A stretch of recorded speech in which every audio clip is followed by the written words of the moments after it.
Bismillahirrahmanirrahim. Dr. Praise on the beat. Àlàáfíà. Áńgẹ́lì mi ò ní sùn. Oríwo ya ògùn wa tán. Lọ́la kó bá yà kún Ọlọ́run ọba. Ewé ń jẹ́. Lọ́la kó bá yà kún Ọlọ́run ọba. Ewé ń jẹ́.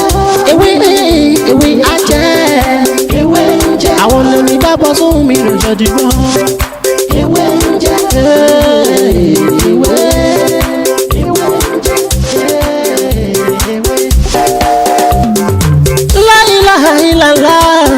Alawalu, alakiru, asọhiru, abatinu, Ọlọ́run ọba. Ìwọ ló pamọ́, ìwọ ló fara jáde.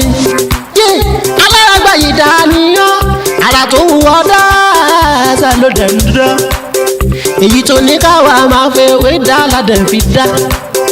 Ìwọ ṣàlọ́ ní. Good afternoon and good evening wherever you are watching me today. My name is Dr. Mutiu Olatiboye, also known as Babi Winje. If today is your first time here, everything I do here is to share spiritual tip, just like the one I want to share with you right now. And if you find any of my videos very interesting, please don't forget to subscribe to this channel and make sure you turn on the notification bell. Whenever I upload video like this, you'll be the first person to watch. And if you need more of my videos, you are free to go back to my previous video. You see a lot of video that can help your spiritual life. And if you don't understand, please feel free to call me on 07037422552, or you message me on WhatsApp 09053332747. So I see from the screen. So this is Ewe Bombomu in Yoruba language. We call it Ewe Sodom apple in English language. So today I want to quickly share it with you how to use it to neutralize any poison, either physical poison or spiritual poison. If you believe that someone has poisoned you and you want to neutralize the poison, so you need fresh of this leaf. Fresh of this leaf. This is Ewe Bombomu in Yoruba language, or Sodom apple. So you get enough of this leaf and you put it in a pot. Add enough of water to it. You boil it at least 30 minutes. So after the 30 minutes, you take a tea cup once. Immediately you drink this water. Immediately you drink it. You're going to shit it out. You go to toilet. But if it's a physical poison, when you drink this water, you are going to vomit it. By the grace of Almighty God, you are going to vomit it. It's very simple and very, very effective. Only follow my instruction. So that is how to do it, and that is how to use it. Please, if you love this video, help me to like this video. As you like this video, may Almighty God bless you and bless your family.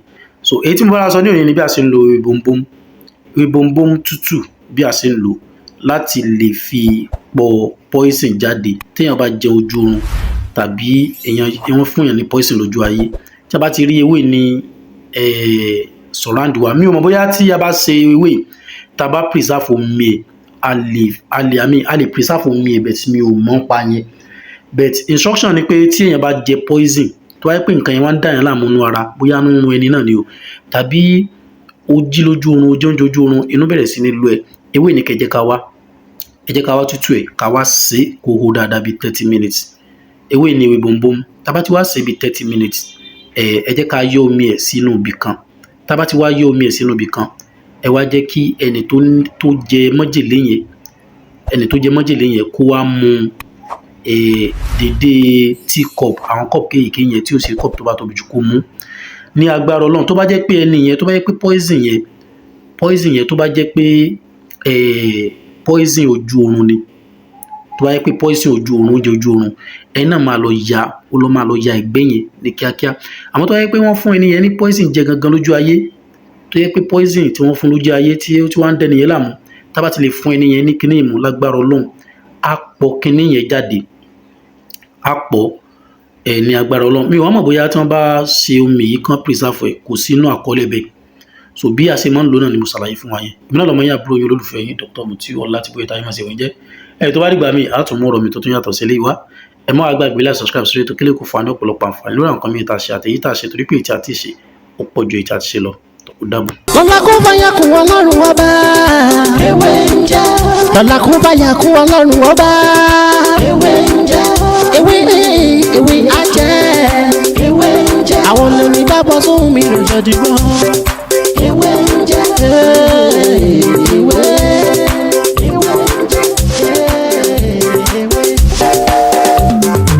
La ilaha illallah. Alawalu, alakiru, asọhiru, abatinu, Ọlọ́run ọba. Ìwọ ló pamọ́, ìwọ ló fara jáde. Alárágbá yìí dániyàn, ara tó wù ọ́ dáadáa ló dẹ̀ ń dán.